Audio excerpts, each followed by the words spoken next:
अस्सलाम वालेकुम। Exercise 1.5 question number 4, b inverse is equal to I is equal to b inverse is equal to b. Proof करना है left side right side is equal to identity proof करनी है। Juice number 2 है इसका। ठीक है, अब जैसे हम देखते हैं क्या है हमारे पास, पहले हमने लेफ्ट साइड लेनी है। Left side b inverse. अब सबसे पहले इसको मल्टीप्लाई करने से पहले बी की वैल्यू तो है हमारे पास, लेकिन बी इनवर्स की वैल्यू नहीं है हमारे पास। तो बी इनवर्स में दो चीजें होती हैं। बी इनवर्स में दो चीजें, बी इनवर्स में कितनी चीजें होती हैं बेटा? दो। पहला एडजॉइंट।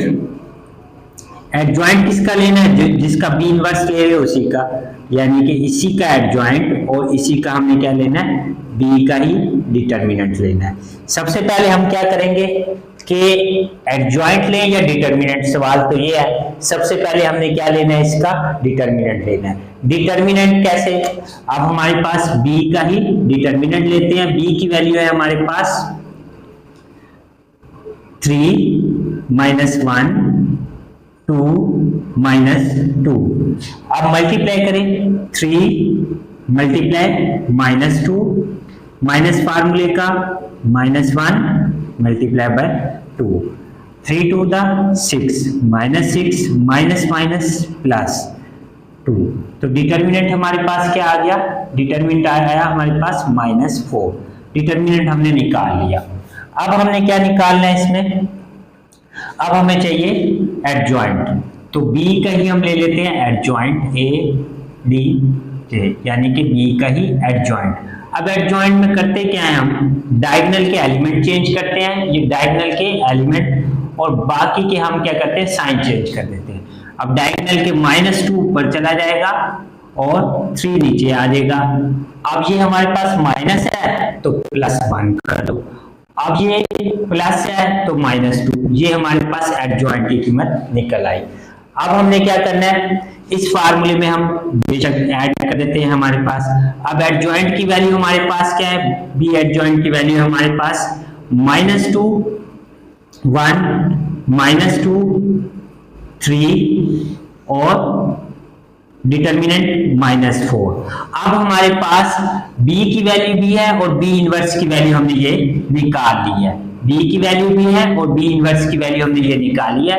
तो हम लिखते हैं b इनवर्स। अब हमारे पास b की वैल्यू पहले लिख लेते हैं। b की वैल्यू क्या है हमारे पास? 3 -1 2 -2।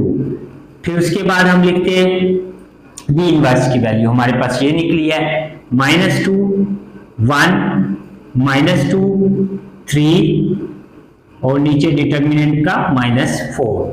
अच्छा, एक बात याद रखना, पहले इसको इस पे डिवाइड नहीं करना, तो ये क्वेश्चन आपका बहुत लेंथी हो जाएगा। पहले हमने क्या करना है? इन दोनों को मल्टीप्लाई करते हैं, मल्टीप्लाई करके फिर डिवाइड करते हैं, तो हमारा क्वेश्चन ये बिल्कुल आसान तरीके से हल हो जाएगा। तो हम क्या करते हैं, यानी कि पहले रो को कॉलम से मल्टीप्लाई करते हैं, रो को कॉलम से मल्टीप्लाई कर देते हैं। तो क्या है हमारे पास? 3 को 2 से मल्टीप्लाई करें, 3 2 6 माइनस प्लस माइनस।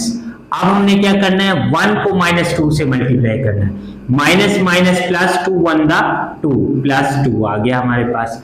फिर हमने क्या करना है? इसको इससे मल्टीप्लाई करना है, क्या? 3 1 3।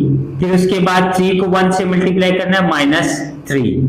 तो अब हमने क्या करना है? अब दोबारा इसी रो को इस कॉलम से भी इस कॉलम से मल्टीप्लाई करते हैं। तो हमारे पास क्या है? 2 2 4 -4। अब इन दोनों को मल्टीप्लाई करें, माइनस माइनस +4। अब हमने क्या करना है? इसी रो को इस कॉलम से 2 1 2। अब 2 को 3 से मल्टीप्लाई करो, -3 2 6। अब नीचे हमारे पास क्या है? इसके -4। अब हमने क्या करना है? 3 को 3 से कैंसिल कर दो, 4 को 4 से कैंसिल करो। तो हमारे पास बी इनवर्स की वैल्यू क्या आएगी हमारे पास? 6 में से 2 निकाल दो तो -4। अब ये हमारे पास 0 आ गया, 4 में से 4 गया तो हमारे पास 0। अब 6 में से 2 निकाल दो, -4। अब नीचे हमारे पास क्या आया? इसके -4। अब हमने क्या करना है, -4 को इससे डिवाइड कर दो तो हमारे पास आंसर जो आएगा -4 डिवाइडेड बाय -4, 0 डिवाइड बाय -4, फिर 0 डिवाइड बाय -4। अब हमारे पास -4 डिवाइडेड बाय -4। अब हमने क्या करना है, इसे डिवाइड करो, 4 1 4, तो हमारे पास आंसर जो आएगा यानी कि 1 0, 0 को 4 पे डिवाइड करो, 0, 4 1 4, तो माइनस माइनस कैंसिल हो गया तो 1 आया, 4 1 4। ये हमने आइडेंटिटी प्रूफ करनी थी जो हमारी प्रूव हो गई। यानी कि आइडेंटिटी की कीमत क्या होती है हमारे पास, 1 0 0 1 ये होती है। इसी तरह हमने लेफ्ट साइड हल की, राइट साइड हमारे पास क्या है, b इनवर्स b, ये हमारे पास राइट साइड है। डिटर्मिनेंट हमने किसका, b का जो हमने डिटर्मिनेंट लिया हुआ है, दोबारा डिटर्मिनेंट लेने की जरूरत नहीं है, इधर हमने डिटर्मिनेंट की लाइन, ये हमारे पास क्या निकला हुआ है, डिटर्मिनेंट -4। अच्छा नेक्स्ट हमारे पास डिटर्मिनेंट हमने लिया हुआ है, अब दोबारा डिटर्मिनेंट लेने की जरूरत नहीं है। वो कह रहा है b इनवर्स और b को मल्टीप्लाई करो। अब हमने क्या लिखना है यहाँ, राइट साइड, राइट साइड हमारे पास आ गई, तो हमारे पास b और b इनवर्स हमारे पास क्या है, b इनवर्स की वैल्यू हमारे पास क्या है, पहले अब b इनवर्स की वैल्यू, अब पहले ये वैल्यू लिखेंगे, तो हमारे पास क्या है, -2 1 3 और डिवाइड बाय -4। अब किसकी वैल्यू लिखेंगे, b की वैल्यू, b की वैल्यू हमारे पास क्या है, b की वैल्यू है हमारे पास 3 -1 2 -2। अब जैसे उससे मल्टीप्लाई किया था ऐसे इसको मल्टीप्लाई कर दो, फिर 4 पे डिवाइड करो, आंसर निकल आएगा हमारे पास।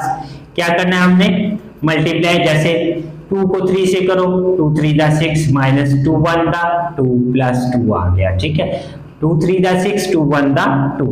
फिर हमने क्या करना है, रो को अब नेक्स्ट कॉलम से 2 1 2 -2 2 1 2 -2, फिर हमारे पास माइनस माइनस ये प्लस, अब -2 को 1 से मल्टीप्लाई करो, -2 ये आ गया हमारे पास। अब नेक्स्ट 2 3 6 -6 3 2 6 यानी कि प्लस का 6। अब मल्टीप्लाई करना है 2 1 2 minus minus minus plus, 3 2 6 plus minus minus और डिवाइड बाय -4। अब हमने क्या किया, उसी तरह हमने, यानी कि 6 में से 2 निकालो, -4, ये कैंसिल आउट हुआ 0, फिर हमारे पास ये इसको कैंसिल करो 0, ये 6 में से 2 निकालो -4। अब हमने क्या करना है, -4 पे इसको डिवाइड करना है, तो हमारा आंसर क्या आएगा, आइडेंटिटी, यानी कि 1 0 0 1, यही प्रूव हो गया आइडेंटिटी। यानी कि आइडेंटिटी की कीमत है, हमने वही left side is equal to right side, ये हमने क्वेश्चन प्रूव कर दिया।